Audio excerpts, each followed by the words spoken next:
Wakas, nakauwi rin.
mga idol. Magandang araw po. Tulog po na tayo ngayon, nakapagugupit na po tayo. Maraming salamat po sa mga kasama natin. Tumulong para po magupitan po tayo. Ayan, hindi na po tayo mukhang bundok.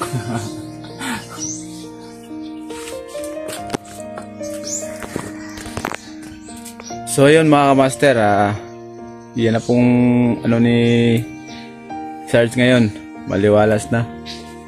At salamat nga pala dun sa para mapagupitan si Sarge. Maraming salamat po sa inyo lahat. So, ito na po ngayon si Sarge.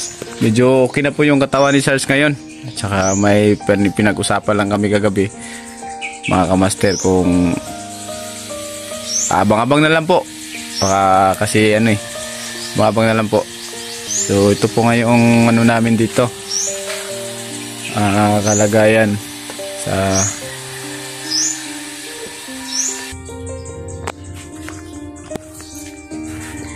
So ayun mga kamaster, abang-abang na lang po sa sunod na mga exploration namin at sana ganun na yung pag nyo sa amin suporta.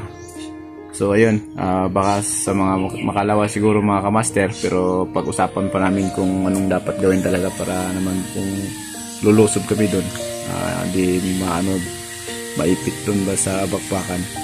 So ayun mga kamaster, maraming salamat nga pala sa lahat na sulit na nagsusuporta sa amin. Timbak muna kayo ng pangbaon doon. Pangbaon, no? So ayun nga pala, hahanap muna kami ng pambaon doon na pwede naming dadalhin tulad ng mga pagkain. Kasi papahinga siguro muna ako ng mga ilang araw kasi kapag bigla akong sumunod, didilim yung paningin ko, parang nawawala yung paningin ko ba kapag bigla akong tumayo o galing ako sa hindi pa kasi naka-recovery talaga yung katawan mo kaya kailangan mo talaga magpahinga. Kaso wala tayong prutas, wala kang prutas, no? Wala ka na. Wala lahat, yung panggamot mo. Yung panggamot niya mga kamaster, pang-check up niya naghahanap pa rin kami. Si medyo may din medyo kalakihan din yung pang-check up niya, tsaka dun sa katawan niya na may mga maga sa likod. Kuan ni hampul ra gani og gani kuan dahon sa Jimilina ba? Jimilina. Pangbubugs kanya. Oh, siguro 'yun. Di alin na ako skip ng bate kay ilang sapat na kain. Nakatrabaho. Yan ang nangyayari sa katawan niya. Lalong humihina. So anong gawin natin, Brad? Maghanap tayo ng pwedeng mahirman natin siguro para makabili tayo ng pagkain. Para kung baga may tayo ka-charge na kahit prutas lang. Yung dapat natin gawin, kung may magpahiram pa sa atin, hiram tayo. Para na makabili tayo kahit konti lang ng gamot niya. Para na nahihilo pa kasi si Sarge pag tumayo, nahihilo. Pero at least nakita natin na nakangiti na si Sarge. Hindi na tulad ng dati. Talaga yung pangingiti niya. Parang nabasa ko din sa mga mata niya na parang may kulang pa. Oo Kaya nga yung nangiti talaga. Kaya nga yung ko na lang hinihiram niya, cellphone, para malibang siya. Yung cellphone ko na lang pinahiram ko sa kanya. Para makaano po siya sa mga games, para makatulog din. So ayun, hanggang dito na lang po muna yung update namin kay Sarge, at abang-abang na lang po sa mga susunod naming update kung kailan kami makapag-load ulit, dahil itong load natin pa-expired na. So ayun mga master, maraming salamat at God bless inyong lahat.